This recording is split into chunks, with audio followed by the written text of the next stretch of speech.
기대드리고 찬양하도록 하시겠습니다. 사랑과 자비의 하나님, 우리를 불러주셔서 감사합니다. 주님 베푸르심 앞에 기쁨과 감사함으로 나아가게 하옵소서. 우리 마음을 이 시간 주께서 다스리시고 신령과 진정으로 하나님을 예배하는 저희들 되게 하옵소서. 주님 영광 받아주시기 원하며 예수님의 이름으로 기도드립니다. 함께 일어나셔서 우리 찬양을 드리도록 하시겠습니다.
기도하며 함께 찬양하도록 하겠습니다.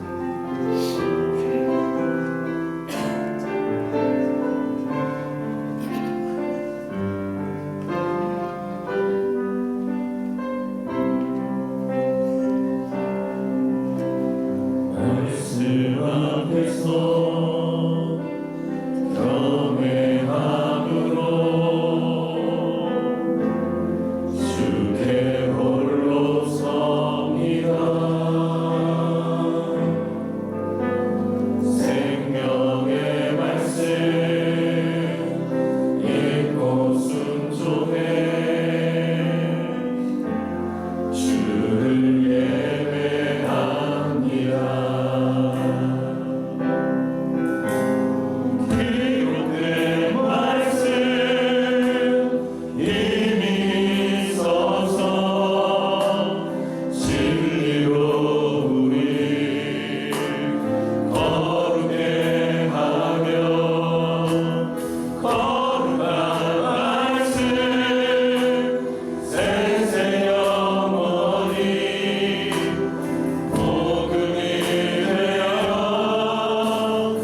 부르셨습니다. 주님의 몸된 교회로 저와 여러분을 부르셨고 그 부르신 하나님께서 우리를 그분의 말씀 위에 든든히 세워가시기를 원하십니다.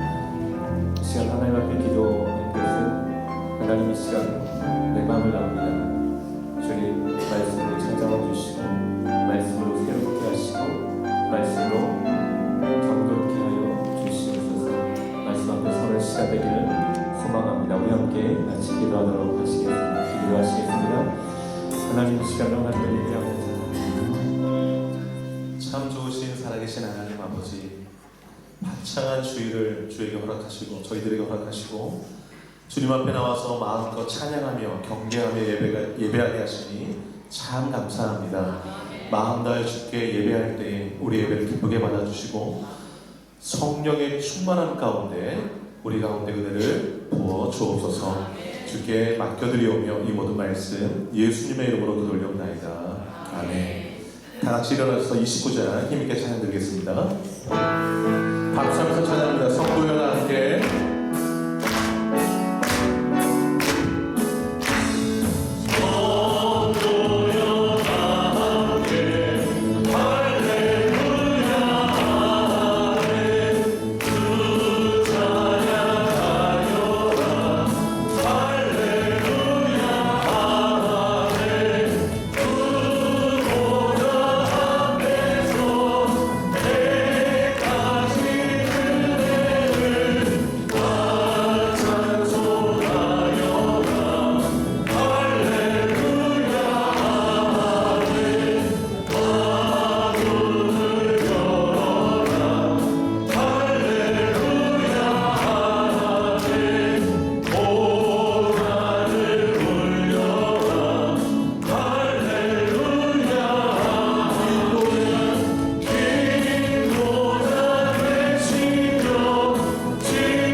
창조의 기도를 하나님께 드리겠습니다. 지난 삶을 돌아보시면서 진심으로 하나님 앞에 회개 기도하겠습니다. 기도합니다.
사도신경으로 신앙 고백하겠습니다. 전능하사 천지를 만드신 하나님 아버지를 내가 믿사오며 그 외아들 우리 주 예수 그리스도를 믿사오니 이는 성령으로 잉태하사 동정녀 마리아에게 낳으시고 본디오 빌라도에게 고난을 받으사 십자가에 못 박혀 죽으시고 장차제 사만의 죽은 자 가운데서 다시 살아나시며 하늘을 오사 전능하신 하나님 우편에 앉아 계시다가 그리로서 산자와 죽은 자를 심판하러 오시리라. 성령을 믿사오며 거룩한 공예와 성도가 서로 교통하는 것과 죄를 사하여 주시는 것과 어미 다시 사는 것과 영원히 사는 것을 믿사오나이다. 아멘. 사랑합니다. 축복합니다. 인사 나누겠습니다. 사랑합니다. 축복합니다. 앉으자고 인사 나누시기 바랍니다.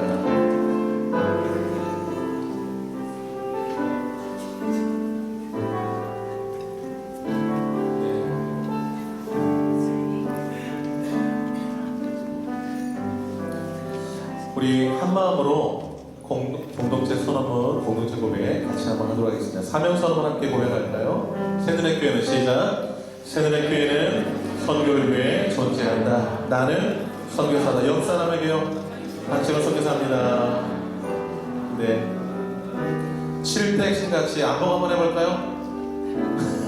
시험 들지 마시고 시작. 변화가 선교다. 전도가 선교다. 예배가 선교다. 찬양이 선교다. 헌신이 선교다. 교제가 선교다. 성장이 선교다. 믿습니까? 아멘. 자, 2024년표 시작. 무슨 말씀을 하시든지 그대로. 한 번 더요. 무슨 말씀을 하시든지 그대로. 아멘. 빈자리에 손으로 함께 통성으로 기도하겠습니다. 빈자리에 손을 올릴 때마다, 빈자리에 보일 때마다 떠오르는 영혼을 위해서 기도해 주시기 바랍니다. 그 영혼 예수님께 해달라고, 또 예배자리에 함께 와서 주를 예배하게 해달라고, 올해 평화를 위해서, 예배당 건축을 위해서, 선교사님들, 해외 뻔한 아동들, 또 전쟁 중인 나라의 평화를 위해서 우리 기도가 필요한 많은 사람들을 끌어안고 합심해서 기도하도록 하겠습니다. 기도합니다. 걸어가신 아버지 하나님, 이 시간에 합심하여서 기도합니다. 하나님 빈자리 볼 때마다 우리 마음이 아파오며 떠오르는 이들이 있습니다. 그들 꼭 전도하게 하여 주시고 저들의 손을 붙잡고 주님께 나와서 예배하는 날을 허락하여 주옵소서. 기도하게 하심은 전도하게 하심은 함께하여 전도하게 하신 그 영혼 구원하는 하신 줄을 믿습니다. 꼭 전도하여서 구원하여서 함께 주 섬기면서 천국수만 가운데 살아가는 역사에 주옵소서. 걸어가신 아버지는 우리 모습 말씀 주시는 하나님의 가면으로 하나님하게 하여 주시고 그 말씀을 적고 주님의 삶을 살아가고 있으니 하나님 수 있는 하나님 앞에 주옵소서. 걸어가신 아버지는 하나님께 하나님 주님의 소원을 주셨습니다. 고맙습니다. 기쁨으로 온 성도 공창하게 주셔서 감사합니다. 아버지 하나님, 우리 안에 먼저 성전이 건강하게 다시 회복되어지고 성전하는 은혜로 허락하여 주시고 가정의 믿음이 회복되어지고 아버지 하나님의 식구에는 더욱더 든든하게 성전을 허락해 주시고 걸어가신 아버지 하나님 선교사님 내가 원하고 있습니다. 그곳 가운데 하나님 복이 그렇게 집어내게 해주시고 하나님 사랑에 끌어가게 해주시고 기도를 주시고 지속적으로 원하고 지원하고 일하면서 보내는 선생님을 잘 감당하고 있는 주로 하나님 역사에 대해 주옵소서. 전쟁적인 가르겠습니다. 지금도 많은 사람들이 죽어가고 있습니다.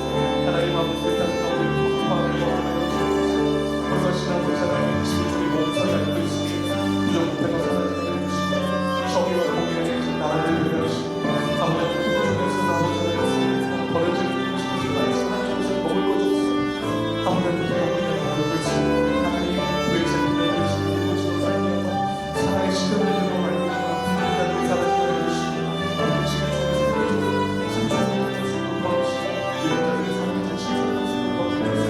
아버지 하나님 우리 불편하여서 삼성부터 우리 지정을 있으며 건강하게 해주시고 아버지 하나님 예배하게 하고 우리 또해 주옵소서. 주님의 지도자를 해주시고 이 모든 말씀 예수님의 이름으로 기도하옵나이다. 아멘. 주보뒷면 함께 보시기 바랍니다. 새로운 소식 특송 기도 안내 헌금 비용 확인하시고 주님 앞에 준비된 헌신과 봉사 되기를 바라고요. 오늘 임재와 치유와 회복 있는 예배 주님 앞에 드려지길 바라고 오늘 특별히 은총교회 담임하시는 장재현 목사님 우리 뉴질랜드 노예자 되시기도 하고요. 저랑 가장 친한 친구 목사님이기도 합니다. 목사 한번 일어나실까요? 박수를 한번 뜨겁게 하네요.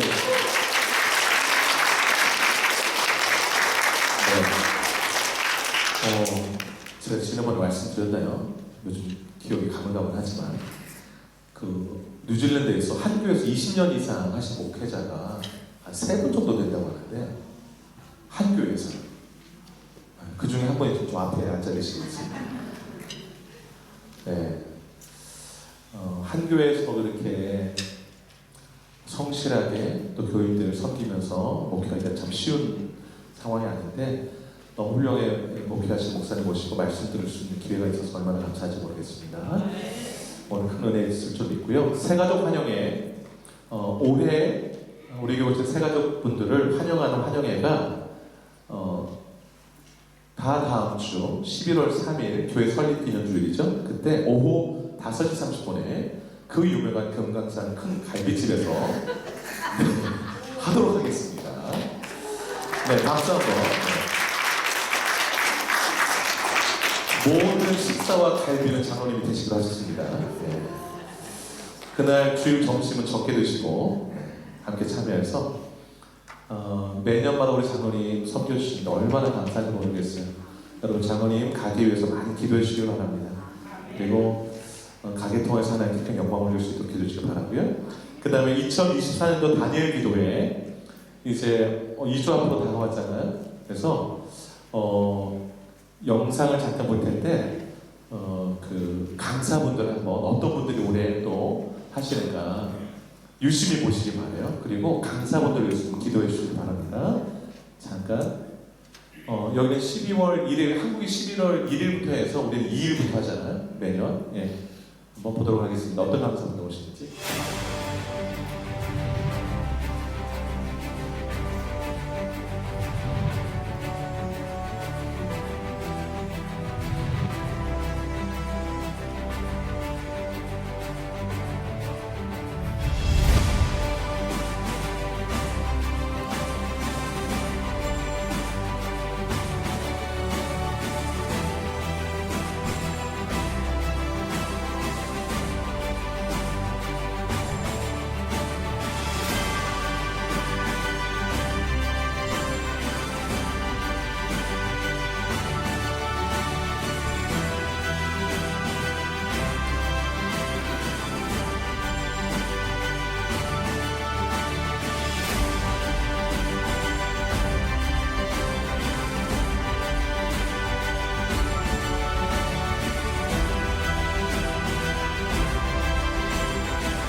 맨 마지막에 골퍼 최경주 전원님 눈이 그냥 독수리 같으시고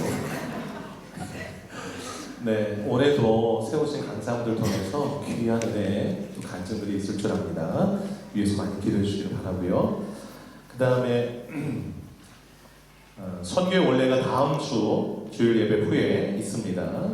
기억해 주시길 바라고요. 전교인 야외 예배가 11월 다음 달 마지막 주일날 있습니다. 롱베이에서 올해 전교인 수련회 없다고 아쉬워하지 마시고 이걸로 하도록 하겠습니다. 야외 예배에서 그래서 그 예배 후에 또 같이 레크레이션 하면서 그 교제하는데 우리 남선교에서 잘 준비해 주시길 바라고요. 그다음 중보기도 후원선교사님 단체 아동 교우들 또 공동기도 제목 교우들 위해서 기도해 주시길 바라고요. 성경일도 큐티 매일 말씀과 더불어 살아가며 승리하시기를 바랍니다. 자, 이 시간 바울 선교회 특성으로 영광 올려드리고 이어서 정채옥 집사님 기도해 주시도록 하겠습니다.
같이 기도 드리시겠습니다. 사랑과 은혜가 풍성하신 하나님 아버지, 이렇게 저희 삶에서 찬양할 수 있고 기도할 수 있고 말씀을 듣고 예배할 수 있도록 이 모든 것을 허락해 주신 주님 너무나 감사드립니다. 아멘. 온 우주 만물을 창조하시고 말씀으로 세심하게 이 세상을 아름답게 창조하시고 주님 보시기에 참 좋았다라고 만족하셨을 주님을 생각해 봅니다. 주님. 하지만 한 사람의 죄로 죽을 수밖에 없었던 상태에서 독생자 아들 예수님을 십자가 저희들의 죄를 대신하여 지우게 하셨습니다. 주님. 그래야 지금의 저희들은 천국을 소망하며 사망에서 생명으로 옮겨져 주님의 자녀로 살아갑니다. 아멘. 이제 저희들은 다시 오실 주님을 기다리며 매일매일 삽니다. 주님, 두렵고 떨립니다. 내가 하나님 사랑으로 잘 살고 있는지 돌아봅니다. 주님, 저희 마음에 진정한 회개를 허락하여 주시옵소서.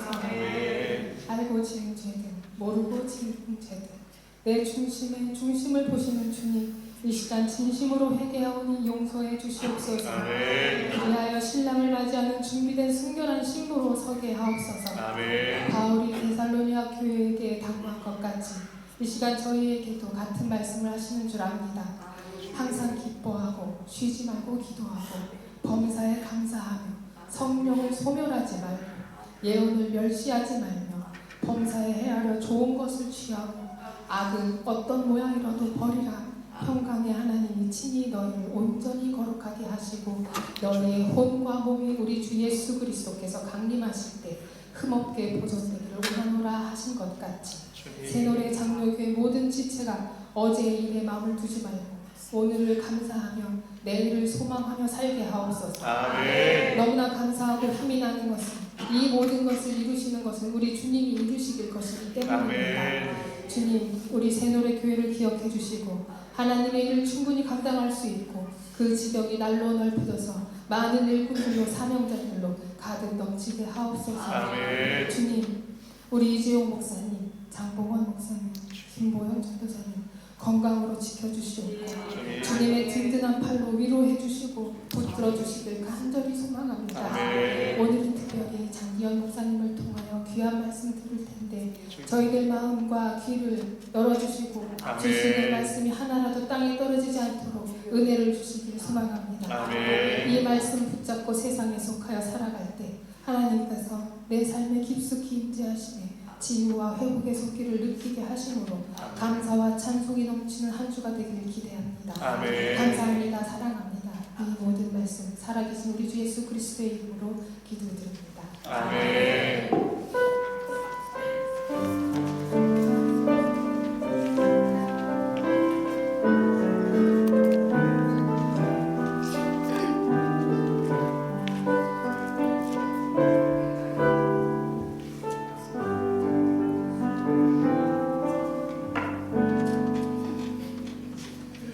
감사합니다. 찬송가 180장 찬양을 청구하도록 하겠습니다. 박수 한번 세게 찬양합니다. 하나님 앞에 소리.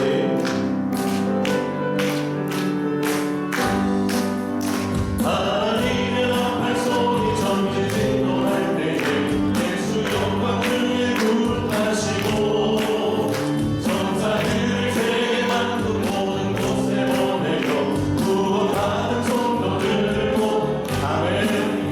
나팔 불 때 나의 힘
만물의 주인 되신 살아계신 하나님 아버지, 우리의 필요를 아시고 때마다 시마다 좋은 것 채워주시고 필요한 것 공급해 주신 그 은혜 기억하며 감사의 마음 가득 담아 귀한 예물 올려드립니다.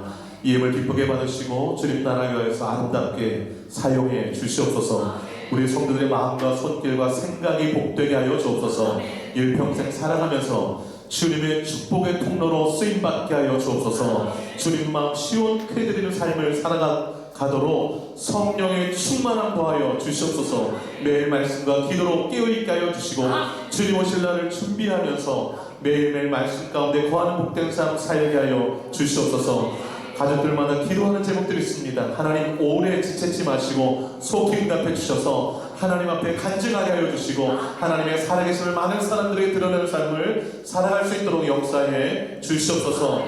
교회 가운데 복토하여 주사 많은 영혼들을 구원하는 교회로 쓰임받게 하여 주시고 아버지 하나님 우리 주일학교 학생들 우리 다음 세대 우리 젊은이들 기억해 주시고 우리 자녀들 주님 손에 올려드리오니 잘 키워주셔서 다음 세대 그 주역들이 되도록 역사해 주시옵소서. 교회가 복되게 하사 많은 영혼 끌어안고 키워내는 교회가 되게 하시고 지역사를 섬기는 교회가 되도록 역사해 주시옵소서. 우리 성도들의 가정과 생활 모든 것 주님께 의탁드리옵고 이 모든 말씀 예수님의 이름으로 기도 올려옵나이다. 아멘. 네, 오늘 하나님께서 우리에게 주시는 말씀은 신명기 6장 1절에서 9절. 신명기 6장 1절에서 9절 271쪽입니다.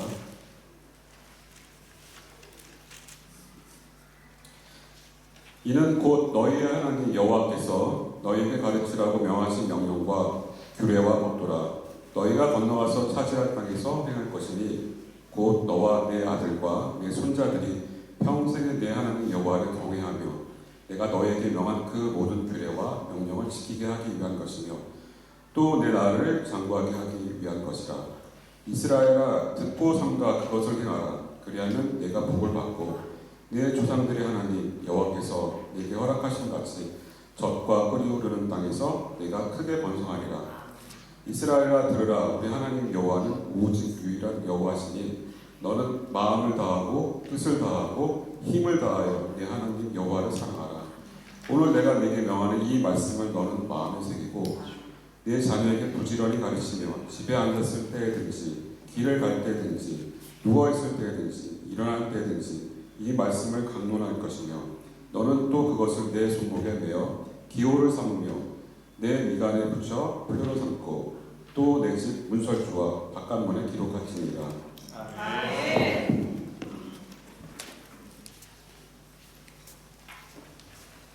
이제 목사님 나오셔서 신앙의 전수라는 제목으로 말씀 전해주실 텐데요. 뜨거운 박수로 환영해 주시기 바랍니다.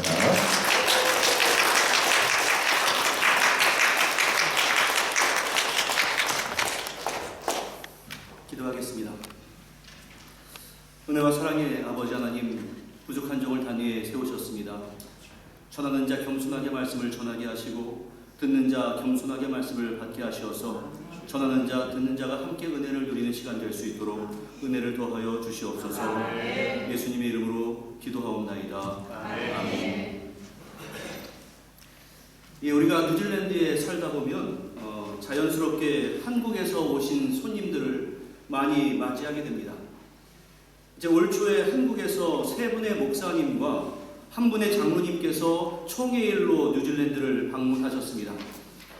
당시 제가 부노회장이었기 때문에 노회장님과 함께 그분들과 함께 다양한 대화를 했습니다. 그리고 모든 공적인 일을 다 마치고 사담을 했는데 그 일행 중 장로님께서 본인의 담임 목사님께 목사님 우리 교회 이러다가 10년 있으면 미자립교회 됩니다 라고 말씀을 했다라고 합니다. 그 장로님께서 출석하시는 교회가 꽤 역사가 깊고 또 안정된 교회로 알고 있었던 저는 도대체 그게 무슨 말씀인가 라고 했더니 교회에 청년, 청소년 또 어린이가 없다라는 것이었습니다. 저도 그 말씀을 듣고서 참으로 안타까웠습니다. 하지만 여러분들 우리가 안타까워만 하면 어떻게 하겠습니까? 교회와 또한 기성세대가 무엇인가를 해야 마땅하지 않겠습니까? 그래도 우리가 거주하고 있는 뉴질랜드 교회는 한국 교회보다 자녀들이 비교적 많다라고 하면서 우리가 안심할 수 있겠습니까? 오늘 말씀은 설교의 말씀이기도 하지만 한 명의 목사로서 여러분들에게 드리는 부탁의 말씀이기도 합니다. 이스라엘은 솔로몬 왕 이후에 북쪽의 이스라엘과 또 남쪽의 유다로 분열이 됩니다. 분열한 국 가운데 남유다에 요시야라고 하는 왕이 있었습니다. 대부분의 왕들이 하나님께 참으로 악한 왕이다라는 평가를 받았음에도 불구하고 요시야 그는 선한 왕이다라고 하는 평가를 받았습니다. 그가 왕이 되었을 때 지난 왕들이 성전 관리를 엉망진창으로 한 것을 보면서 야, 성전을 좀 수리해야겠다라고 알게 되었습니다. 그래서 성전 수리를 진행하게 되었는데 성전을 수리하는 그 과정 가운데서 그동안 잃어버렸던 율법책을 발견하게 되었습니다. 원래 율법책은 성전 가운데 가장 거룩한 장소인 지성소에 법궤 옆에 보관하게 되어 있었는데 그동안 우상 숭배를 하는 왕이 통치하는 가운데 그 율법책을 분실한 것을 몰랐었거나 아니면 알았다 할지라도 찾으려고 하지 않았던 것 같습니다. 하나님의 율법은 이스라엘 민족에게 있어서 여러 책 가운데 하나가 아니라 바로 이스라엘 민족의 정체성 그 자체였습니다. 그러니까 율법책이 사라졌다라고 하는 것은 이스라엘의 백성들이 하나님의 백성이다라고 하는 그 정체성 자체를 잃어버린 어마어마한 사건이었습니다. 요시야 왕의 신하 가운데 사반이라고 하는 서기관이 대제사장으로부터 그 발견된 율법책을 받아서 요시야 왕에게 읽어줍니다. 그것을 다 듣고 있었던 요시야는 옷을 찢으면서 우리 조상들이 이 책에 기록된 말씀을 듣지 아니하며 이 책에 우리를 위하여 기록된 모든 것을 행하지 아니하였으므로 여호와께서 우리에게 내리신 진노가 크도다라고 하면서 옷을 찢으면서 이야기를 했습니다. 여러분, 유대 문화 가운데서 옷을 찢는다라고 하는 것은 죄를 깨닫고 회개한다라고 하는 외적인 표시였습니다. 그런 요시야에게 하나님께서 은혜를 베풀어 주셨는데 그것은 이스라엘 민족이 지극히 타락해서 북쪽의 이스라엘은 이미 100년 전에 아시리아에게 멸망한 상태였고 남유다도 멸망으로 치닫고 있는 상태였지만 요시야, 네가 통치하는 기간 동안에 남유다는 멸망하지 않을 것이며 요시야, 너는 평안하게 조상의 묘로 가게 해줄 것이다 라는 것이었습니다. 하나님께서 요시야에게 이렇게 말씀을 하신 것은 요시야의 자녀들도 왕이 되어서 그러한 자세로 나라를 통치하면 하나님께서 이 왕국의 평안을 지속적으로 유지해 주겠다라고 하는 또 다른 표현이었습니다. 하지만 안타깝게도 요시야의 신앙은 자녀들에게 전수가 되지 못했고 그 자녀들은 왕이 되어서 우상 숭배를 하다가 결국 남유다는 멸망에 이르고 맙니다. 저는 성경이 이 유다 백성들처럼 우리들에게 있어서 잊어버린 책이 되어서는 안 되고 우리 모두에게 있어서 읽혀지는 책이 되어야 하고 더 나아가서 이 성경 말씀은 우리에게 순종하는 책이 되어야 한다라고 말씀을 드리고 싶습니다. 왜냐하면 성경은 여러분들에게 어떤 큰 짐을 지기 위해서 주는 그러한 책이 아니라 궁극적으로 성경이야말로 여러분 모두에게 있어서 복의 근원이 되기 때문에 그렇습니다. 사랑하는 성도 여러분, 우리가 신앙을 갖는 것, 이것은 참으로 중요한 일입니다. 그런데 내가 가진 그 신앙을 우리의 자손들에게 전수해 주는 것, 그것은 그 이상으로 더 중요한 일입니다. 그리고 신앙은 오직 성경 말씀을 통해서 온전히 전수가 될 수 있습니다. 성경은 우리의 가정에 소중하게 보관만 하는 책이 아닙니다. 성경은 해질 정도로 줄쳐가면서 읽어야 하는 책이고 성경은 우리가 묵상해야 하는 책이고 묵상한 대로 순종해야 하는 그러한 유일한 책입니다. 그리고 이 말씀, 성경 말씀을 통해서 하나님의 뜻을 온전하게 발견하고 그 말씀에 온전하게 순종할 수 있을 때 바로 우리와 우리의 가정 앞에서 축복의 길이 열릴 수가 있는 것입니다. 저는 오늘 설교의 제목처럼 신앙의 전수에 대해서 말씀을 드리고자 합니다. 이스라엘 백성들은 출애굽을 한 지 얼마 지나지 않아서 시내산에서 하나님으로부터 율법을 받았습니다. 그러나 얼마 지나지 않아서 하나님의 약속을 믿지 않고 10명의 정탐꾼들의 말을 더 신뢰했던 그 결과 출애굽 당시에 20세 이상의 성인들은 여호수아와 갈렙을 제외하고는 약속의 땅 가나안에 들어가지 못하고 온 민족이 40년 동안이나 광야에서 헤매게 될 것이다 라고 하는 그러한 징계를 받게 됩니다. 이제 그러다가 40년의 광야 생활이 끝나고 가나안에 들어가기 직전이었습니다. 이제 요단강을 건너기만 하면 가나안입니다. 그런데 당시의 이스라엘 백성들은 40년 동안에 하나님으로부터 율법을 받은 바가 없고 또 시내산에서 직접 율법을 들은 사람들은 광야에서 거의 다 죽었기 때문에 지금 남아있는 사람들은 율법에 대해서, 다시 말해 하나님의 말씀에 대해서 거의 무지했습니다. 그래서 모세는 가나안에 들어가기에 앞서서 이스라엘의 모든 민족에게 하나님의 율법을 다시 한번 가르칠 필요가 있었습니다. 그래서 당시의 상황에 맞는 방법으로 다시 한번 율법을 가르쳐 준 것이 오늘 우리가 함께 읽은 신명기입니다. 저는 예전에 하나님께서 신이 명하셨다라고 해서 신명기인 줄 알았는데 제가 알고 봤더니 거듭 신 명할 명해서 신명기입니다. 다시 말해서 거듭해서 반복해서 하나님께서 명령하셨다, 이러한 의미입니다. 그러니까 이 신명기에는 이스라엘 백성들이 그동안 잊고 있었던 그 10계명을 비롯한 율법이 제시되어 있고 또 이제 너희들이 가나안 땅에 정착하게 되면 이스라엘 백성들이 하나님의 백성으로서 어떻게 살아가야 하는가, 이것을 가르쳐주고 있습니다. 그리고 하나님은 그 말씀들이 지금 하나님의 말씀을 듣고 있는 너희 이스라엘 민족뿐만이 아니라 더 나아가서 어린 자녀들, 손주들에게까지도 계속해서 전수되기를 원하셨습니다. 그러한 신앙과 하나님의 말씀을 전수하기 위해서 너희가 어떻게 해야 하는가, 이것을 말씀해 준 것이 바로 오늘 우리가 함께 읽은 그 본문의 말씀입니다.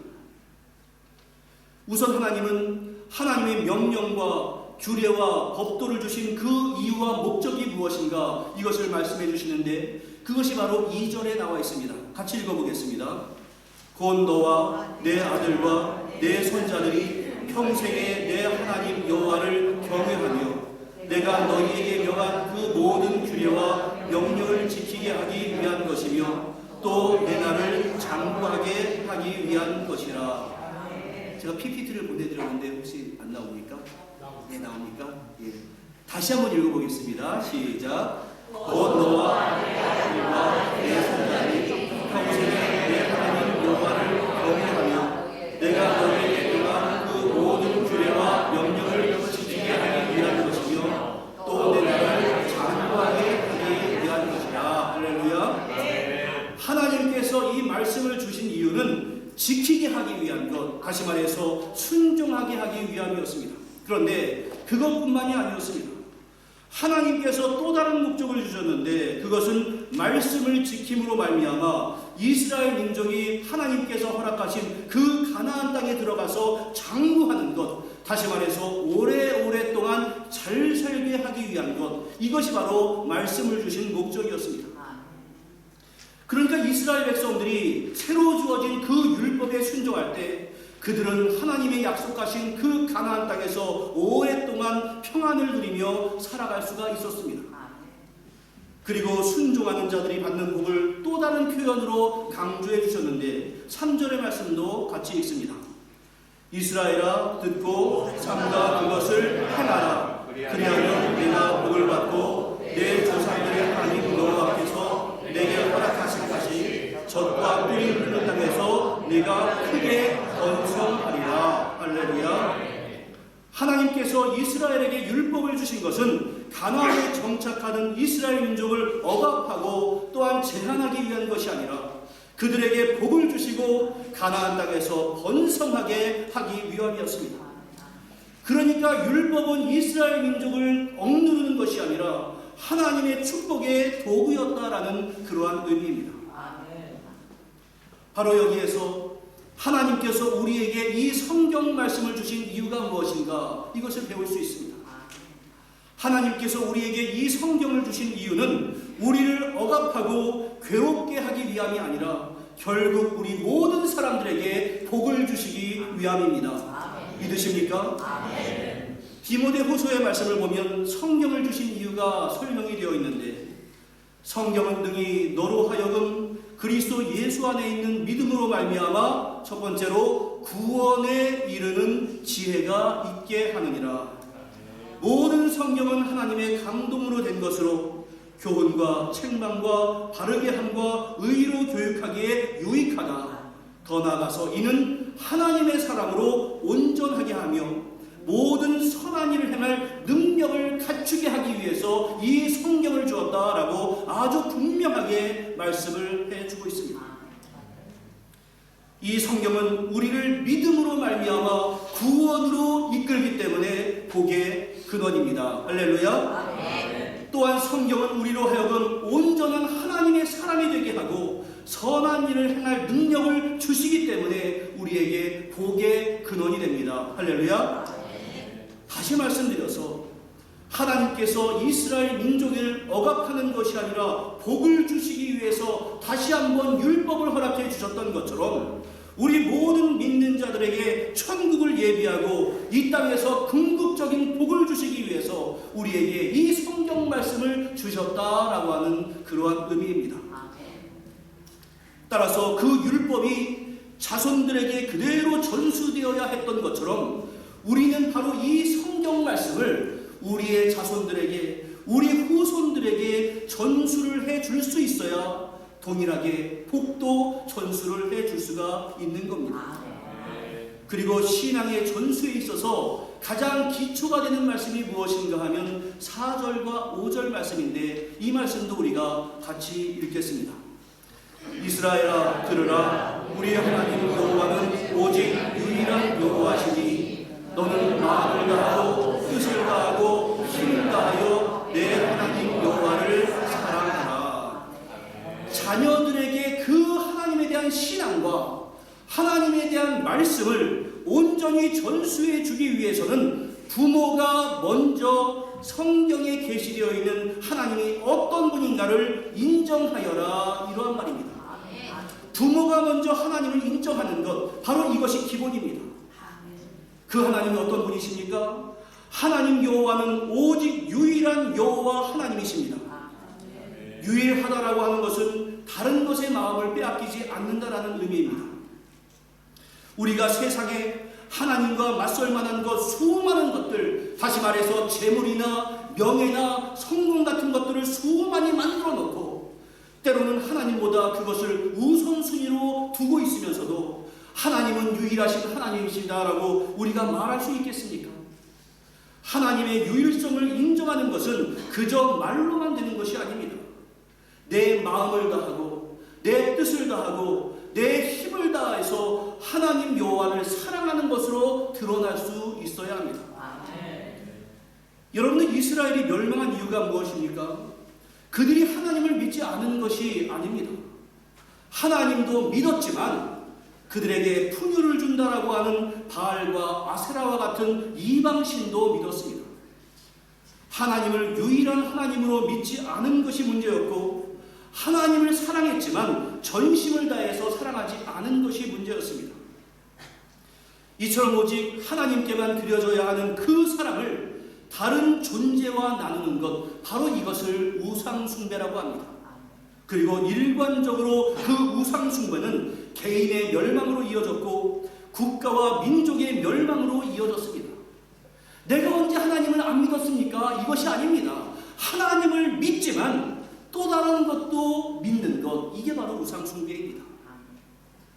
따라서 유일하신 하나님을 인정하고 전심으로 우리가 하나님을 사랑해야 하는데, 그러기 위해서 가장 필요한 것이 무엇인가 하면 하나님의 말씀을 그저 나에게 주어진 책으로 여기는 것이 아니라 내 마음판에 굳건하게 새겨나가는 겁니다.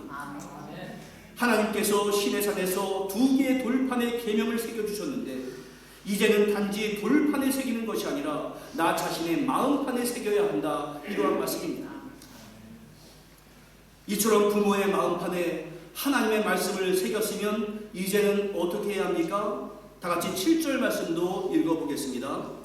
내 자녀에게 부지런히 가르치며 집에 앉았을 때에든지 길을 갈 때에든지 누워있을 때에든지 일어날 때에든지 이 말씀을 강론할 것이며 자녀에게 내가 알고 있는 하나님, 내가 알고 있는 성경을 가르쳐야 합니다. 아멘.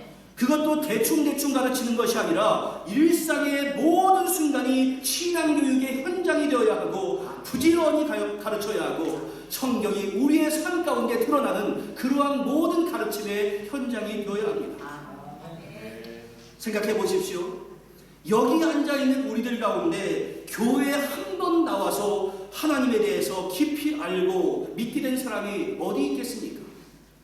내가 그 말씀을 반복해서 듣는 가운데 하나님이 어떤 분이신가를 알게 되는 것이고 그 하나님의 사랑과 구원의 역사가 얼마나 풍성하신가 이것을 알게 되는 것이고 듣는 가운데 우리의 심령 가운데 믿음이 생기지 않았습니까? 우리 자녀들도 마찬가지입니다. 한 번 가르쳐보고 아니 우리 애는 키위 같아요 이렇게 하고 포기하는 것이 아니라 생활이 되고 습관이 될 때까지 계속해서 부지런히 가르쳐야 마땅합니다. 믿으십니까? 여러분들 제가 뉴질랜드에서 목회하는 가운데 가장 안타까운 마음이 무엇인가 하면 우리 애는 키위 같아요 이러한 말입니다. 그 말이 무엇입니까? 들어도 말해도 안 들어요 이 말 아니겠습니까? 한국에 있는 우리 자녀들이 키위 같지 않아서 말을 안 듣습니까? 그것은 핑계가 될 수 없는 겁니다. 내가 별로 해보지도 않아놓고 그냥 말을 안 듣는다고 얘는 키위 같아요. 이것은 부모로서의 책임을 내가 그냥 포기하면서 그것을 합리화시키는 변명에 지나지 않습니다. 그러니까 여러분들 정리하면 이렇습니다. 부모가 먼저 하나님이 어떤 분인가를 알아야 하고 하나님을 유일하신 하나님으로 인정해야 하고 마음과 정성을 다하여서 하나님을 사랑해야 합니다. 그리고 자신이 알고 있는 그 하나님, 내가 경험했던 그 하나님, 그리고 하나님께서 주신 그 말씀을 자녀에게 가르치되 부지런히 가르쳐야 합니다. 그것이 바로 가정과 자녀가 복을 받는 비결입니다. 우리의 찬송가 가운데 나의 사랑하는 책이 있습니다. 그 가사를 보면 나의 사랑하는 책 위로 어떻게 되었으나 헤어졌으나 낡아졌으나 이렇게 되어 있습니다. 부모가 성경을 별로 펴보지 않아서 그 책이 헤어지지가 않았는데 어떻게 그 말씀을 전수할 수 있겠습니까? 그 위에 이어지는 가사가 뭡니까? 어머니의 무릎 위에 앉아서 재미있게 듣던 말 그때를 지금도 내가 잊지 않고 기억합니다라고 되어 있는데 어머니의 무릎 위에서 성경 말씀과 그 교훈을 들어본 일이 없는데 어떻게 자녀가 그러한 추억을 가질 수 있겠습니까? 우리는 하나님께서 주신 그 말씀을 자녀에게 가르치되 부지런히 가르쳐야 합니다. 그래 이처럼 여러분들 말로 가르치냐고 끝이겠습니까? 8절과 9절도 심각하게 한번 여러분들 같이 읽어보겠습니다. 너는 또 그것을 내 손목에 내어 기호를 삼으며 내 미간에 붙여 표로 삼고 또 내 집 문설주와 바깥문에 기록할지니라. 다음에 이어지는 사진을 한번 보십시오. 유대인들은 바로 우리가 아까 읽었던 그 말씀의 근거에서 이 사진에 보는 바와 같이 말씀을 적은 띠를 팔에 묶고 다녔습니다. 그리고 말씀을 적은 작은 상자를 머리에 붙이고 다닙니다. 지극히 문자적으로 하나님의 말씀을 따른 것입니다. 그리고 과거에만 그런 것이 아니라 지금도 정통 유대인들은 저 모양으로 살아갑니다. 또한 유대인들은 문설주와 바깥문에 기록하라는 말씀도 철저히 문자적으로 받아들이면서 실천합니다. 그래서 집의 기둥과 문에 말씀을 기록해 놓았습니다. 그들은 팔에 하나님의 말씀을 감고 다니므로 그리고 집안 곳곳에 하나님의 말씀을 적어 놓음으로 나는 하나님의 말씀대로 산다라고 생각을 했습니다. 그러나 하나님께서 그러한 의미로 이러한 말씀을 주셨겠습니까? 그렇지가 않습니다. 다른 사진도 한번 보십시오. 혹시 여러분들 보신 적이 있는지 모르겠지만 동남아시아를 여행해 보다 보면 사찰마다 여기에 나와 있는 저 사진처럼 불경이 적혀있는 원통이 있고 참배객들은 지나가면서 그 원통을 손으로 이렇게 돌리면서 지나갑니다. 도대체 이게 무엇을 의미하는가 라면서 한번 물어봤더니 이 원통을 한 바퀴 돌릴 때마다 그 불경을 읽은 것으로 공덕이 자기한테 쌓인다라고 합니다. 여러분들, 그것을 돌리는 사람들은 진지하게 생각하겠지만 사실 얼마나 우스꽝스러운 일이겠습니까? 정말로 그 불경을 머리에 기억하고 마음에 새기는 것이 중요하지 원통을 돌리는 것, 이것이 무슨 의미가 있겠습니까? 여러분, 마찬가지입니다. 하나님의 말씀을 기억하고 마음판에 굳건하게 새기는 것이 중요하지 팔에 두르고 머리에 매달아 놓는 것이 무슨 의미가 있겠습니까? 그러나 많은 유대인들이 그렇게 해왔습니다. 그러나 그건 그런 의미가 아닙니다. 그 말씀은 성경 교육이 단지 말이나 문자로 그치는 것이 아니라 성경 교육에 합당한 환경을 조성해 주어야 하고 부모가 실제적으로 그 성경에 합당한 삶을 살아감으로 말미암아 모범을 보여주어야 한다. 이러한 의미입니다. 여호와는 나의 목자시니 내게 부족함이 없으리로다. 이 말씀이 액자로 집에 붙어 있는데 부모들이 언제나 항상 부족한 것처럼 살아가고 내게 능력 주시는 자 안에서 내가 모든 것을 할 수 있느냐를 암송하고 있는 부모가 항상 무기력하게 살아가고 나의 힘이 되신 여호와여 내가 주님을 사랑합니다라고 찬양하는 부모가 날마다 힘 빠져 있고 주님보다 사랑하는 것이 많아 보인다면 말씀 교육이 그 자녀들에게 올바로 전수가 될 수 있겠습니까? 신앙과 성경의 시청각 자료의 최고봉은 바로 부모들입니다. 제가 수개월 전에 어느 날 새롭게 하소서라고 하는 프로그램을 신청하다가 컴패션 부대표인 박형은 목사님의 간증을 듣게 되었습니다. 그분이 미국에서 목회를 한 적이 있었는데 간증 내용 가운데 다음 세대가 교회를 떠나는 이유라고 하는 주제가 있어서 제가 귀 기울여서 듣게 되었습니다. 미국의 한인교회를 떠난 세대들에 대해서 연구하고 떠나간 그 자녀들에 대해서 많은 인터뷰를 한 결과 크게 두 가지의 말을 많이 들었다고 합니다. 그 첫 번째는 무엇이었는가 하면 교회 안에서의 분쟁이었다고 합니다. 어느 청년은 자기가 성년이 될 때까지 교회가 갈라지는 것, 자기가 출석하는 교회가 갈라지는 것을 3번, 4번 경험했다라고 합니다. 날마다 교회는 좋은 곳인 줄만 알았는데 교회를 깨뜨리고 있는 어른들의 모습에 실망하게 되었다라고 합니다.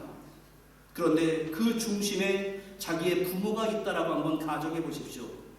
최악 아니겠습니까? 그리고 두 번째 이유는 부모에 대한 실망이었다고 합니다. 교회 와서 부모를 보면 직분자라고 거룩해 보이는데 자기들이 주중에 본 부모님들은 주일의 부모님과 너무나 달랐다는 겁니다. 자기가 교회에 출석해서 어린 주일학교 학생 때부터는 하늘의 소망을 배웠고 부모들이 입으로는 그렇게 말을 하는데 부모가 살아가는 모양새를 보면 세상 사람들과 다를 것이 없어 보이는 위선적이고 이중적인 모습에 실망하게 되었다라는 겁니다. 그 결과 나는 이런 하나님 믿을 필요 없겠다라고 생각하고 교회를 떠나게 되었다라고 합니다. 여러분들, 교회의 화평이 자녀들에게 신앙을 전수해 줄 수 있는 교회 공동체의 책임이라고 한다면 부모 혹은 조부모들이 진정한 신앙인으로서의 삶의 태도를 보이는 것이 가정에서 어른들의 책임입니다.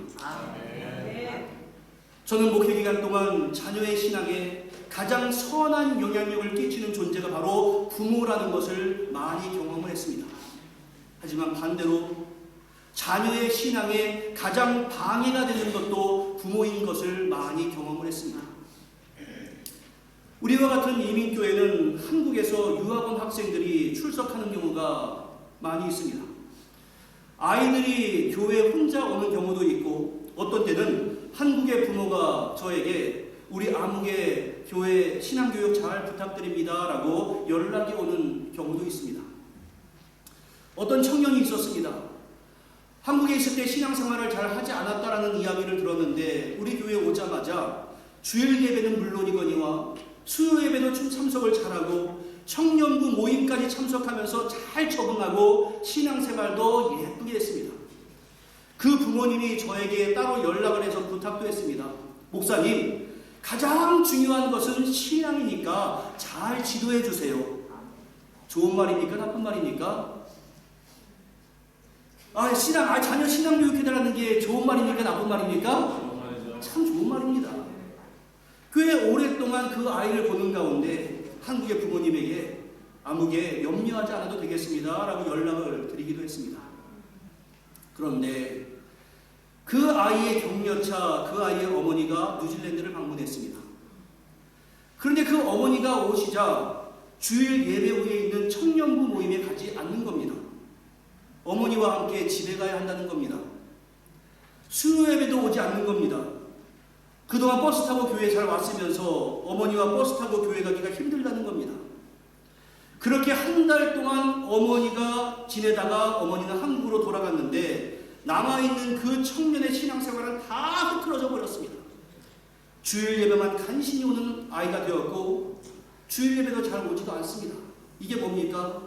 부모가 오히려 자녀의 신앙을 방해한 꼴이 되어버렸습니다.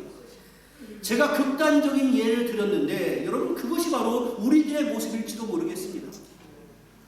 성경 특히 신명기는 하나님께 복받는 길과 저주의 길이 대조적으로 연달아서 기록된 부분이 많이 있습니다. 그런데 복과 저주를 나눈 것은 다른 것이 없습니다. 한결같이 하나님의 말씀에 어떻게 순종하는가 순종 여부입니다. 그 대표적인 예가 신명기 28장인데 28장의 시작은 네가 네 하나님 여호와의 말씀을 삼가 듣고 내가 오늘 내게 명령하는 그의 모든 명령을 지켜 행하면이라고 말씀하고는 그 뒤에 온갖 복이 서술되어 있습니다.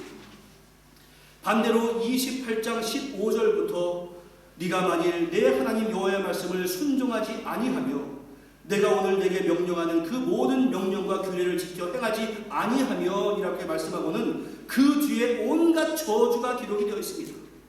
순종하는 자가 복이 있습니다. 모세의 뒤를 이어서 이스라엘 백성들을 가나안 땅으로 인도해야 할 여호수아에게 하나님은 이렇게 말씀하셨습니다. 오직 강하고 극히 담대하여 나의 종 모세가 너에게 명령한 그 율법을 다 지켜 행하고 우로나 좌로나 치우치지 말라. 그리하면 어디로 가든지 형통할 것이다.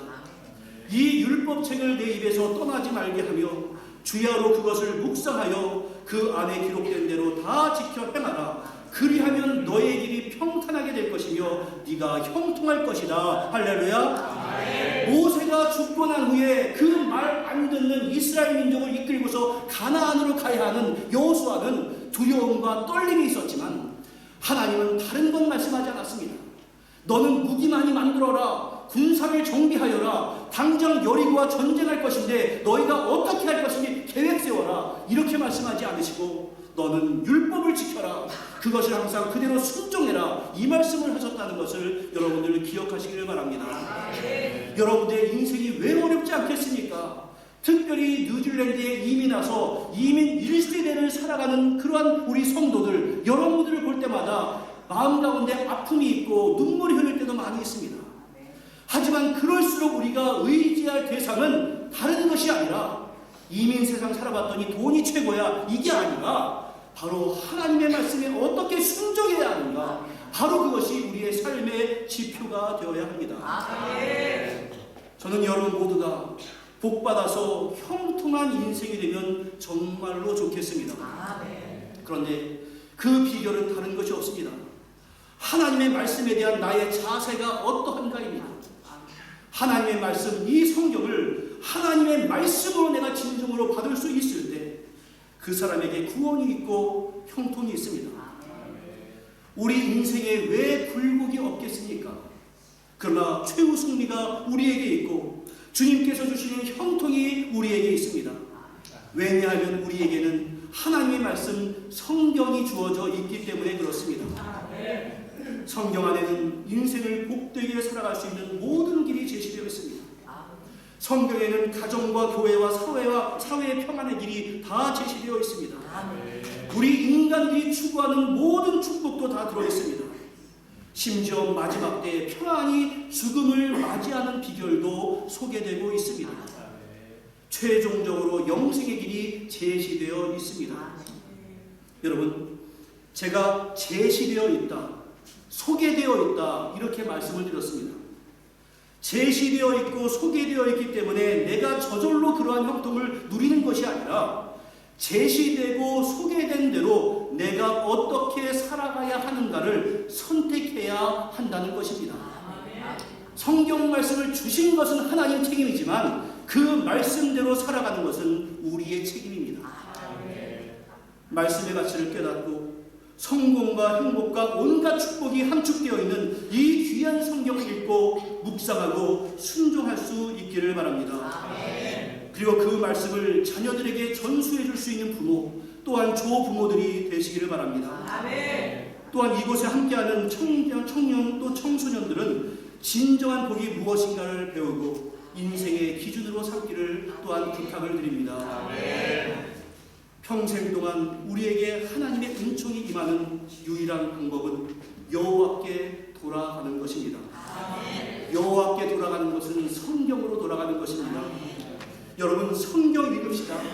말씀에 순종합시다. 이것은 너무나 진부한 말처럼 들릴 수도 있습니다.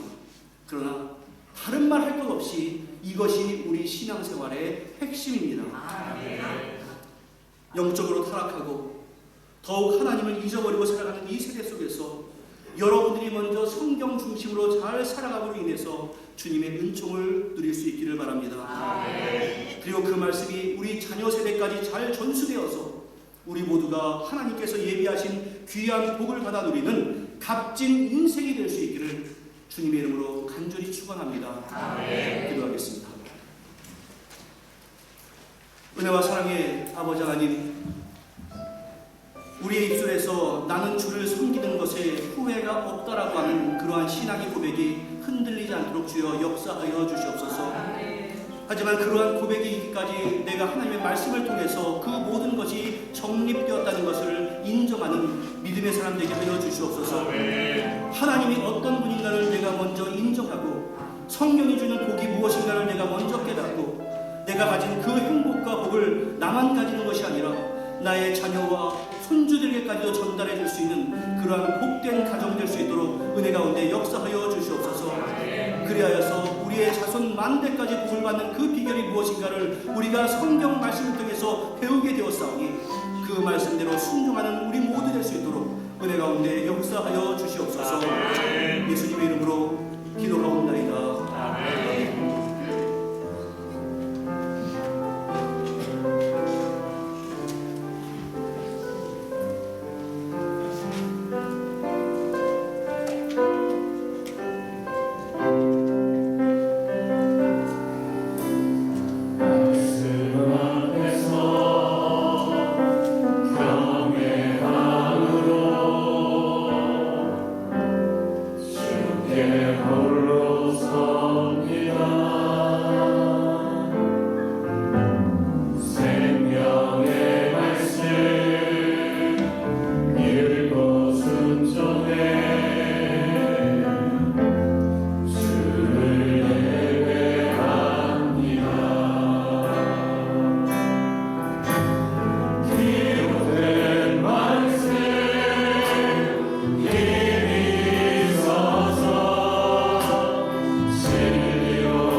은혜와 사랑의 아버지 하나님, 주님 보시기에 사랑스러운 이 새노래 공동체를 축복합니다. 하나님의 영광이 날마다 넘치는 교회 될 수 있도록 도와주시고, 하나님이 기뻐하며 세상 사람들에게 좋은 덕을 끼치는 아름다운 교회 될 수 있도록 은혜 가운데 역사하여 주시옵소서. 교회가 가지고 있는 꿈과 비전 가운데 주께서 함께 하시기를 원합니다. 인간의 욕심이 앞서가는 것이 아니라 하나님의 계획이 앞서가게 하시고, 그것을 발견하며 순종하는 교회 공동체 될 수 있도록 은혜 가운데 역사하시고 함께하여 주시옵소서. 다양한 의견이 있다 할지라도 성도들이 마음을 합하여서 한 목적을 향해 나가게 하시며, 그 어떠한 목적도 하나님의 영광보다 앞서 나가지 않는 그러한 교회 공동체, 평안의 공동체 될 수 있도록 은혜 가운데 함께 하시고 역사하여 주시옵소서. 목사님을 비롯한 모든 성도들의 생업 가운데 주께서 함께 하시기를 원합니다. 이 경기가 어렵다고 하는 이 상황 가운데서 손이 수고한 대로 먹을 수 있는 그러한 복을 받아 누릴 수 있도록 도와주시옵시고, 주님께서 허락하신 복을 자손 만대까지 전할 수 있는 복과 은총의 교회 성도들 다 되어줄 수 있도록 은혜 가운데 역사하여 주시옵소서. 혹시나 육신의 질고로 인해서 고통당하는 성도 있습니까? 주여 찾아가 주시고 위로하여 주시기를 원합니다. 육신은 낡아진다 할지라도 영은 날마다 새로워지는 그 은총을 누리게 하시며, 그곳에서 더욱더 주님을 깊이 만나는 현장이 될 수 있도록 은혜 가운데 역사하여 주시옵소서. 한 주간 살아갈 때 모든 성도들 절대로 본인이 주인 되지 않게 하시며, 하나님이 주인됨을 삶으로 고백하는 성도들 다 될 수 있도록 은혜 가운데 역사하여 주시옵소서. 예수님의 이름으로 기도하옵나이다. 이제는 우리 주 예수 그리스도의 무한하신 은혜와 성부 하나님의 극진하신 사랑하심과 성령님의 교통하심이 너희 무리와 함께 있을지어다. 아멘.